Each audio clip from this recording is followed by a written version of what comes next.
राजा परीक्षित की इस भूल से हुआ कलयुग का जन्म। नमस्कार दोस्तों, आज के समय में विश्व में फैली महामारी, आपसी देशों में युद्ध, महिलाओं का निरादर जैसे कई सारे जघन्य अपराध होते रहते हैं जो हमें आए दिन सुनने को मिलते हैं। लेकिन क्या आपको पता है, कलयुग का जन्म इससे कई साल पहले हो चुका था।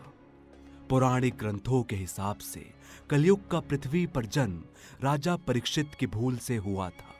तो आइए जानते हैं कि ऐसी कौन सी भूल थी राजा परीक्षित की जिस वजह से कल्कि पृथ्वी पर आया।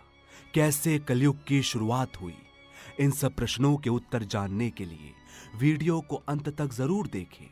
और अगर आप हमारे चैनल पर नए हैं तो चैनल को सब्सक्राइब करना ना भूलें।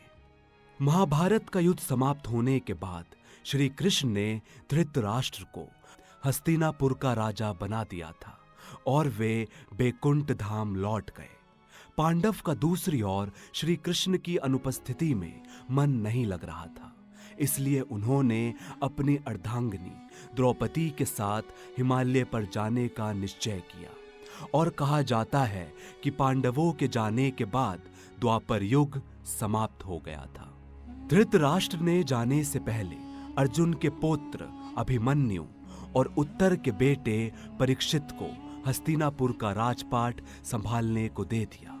और कुछ समय बिताने के बाद राज्य में अपराध बढ़ने लगे और एक दिन नदी के किनारे गाय के रूप में पृथ्वी और धर्म के रूप में बैल बातचीत कर रहे थे। और गाय रूपी पृथ्वी राज्य का ऐसा हाल देखकर बहुत दुखी थी। तभी वहां कलयुग रूपी राक्षस आ पहुंचा और गाय और बैल को मारने लगा। इसी दौरान राजा परीक्षित वहां से गुजर रहे थे और जब उन्होंने कलयुग रूपी राक्षस को गाय और बैल को मारते देखा तो उन्होंने कल्कि को मारने के लिए अपनी तलवार निकाल ली। और जैसे ही राजा परीक्षित ने उसकी तरफ तलवार चलाई तो राक्षस राज उनके सामने गिड़गिड़ाने लगा। ये देखकर राजा ने उसकी जान बख्श दी, लेकिन उसे राज्य से निकाल देने का निर्णय किया। लेकिन कल्कि रूपी राक्षस अपनी माया से राजा के स्वर्ण मुकुट में जा बसा और इस तरह से कलयुग का आगमन पृथ्वी पर हो गया। दोस्तों, 4 युगों के बारे में तो आप जानते ही होंगे, जिसमें से कलयुग को आखिरी युग माना गया है।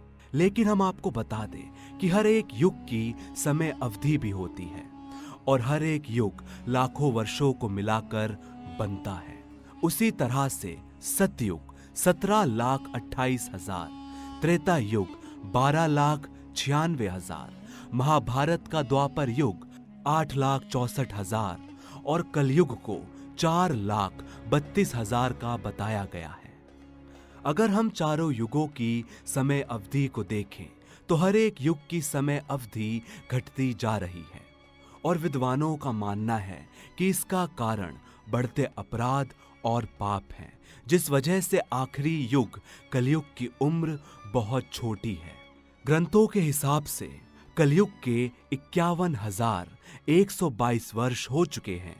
और अगर आपको लग रहा है कि संसार की लोभ, स्वार्थ, लालच, काम, मोह, क्रोध, ईर्ष्या, भय सब चरम सीमा पर हैं और कलयुग का अंत जल्दी ही होगा, तो आप गलत हैं। यह तो सिर्फ शुरुआत है। अगर आपको हमारी ये वीडियो अच्छी लगी है तो वीडियो को लाइक करें, शेयर करें और आपकी कलयुग पर क्या राय है हमें कमेंट बॉक्स में जरूर बताएं।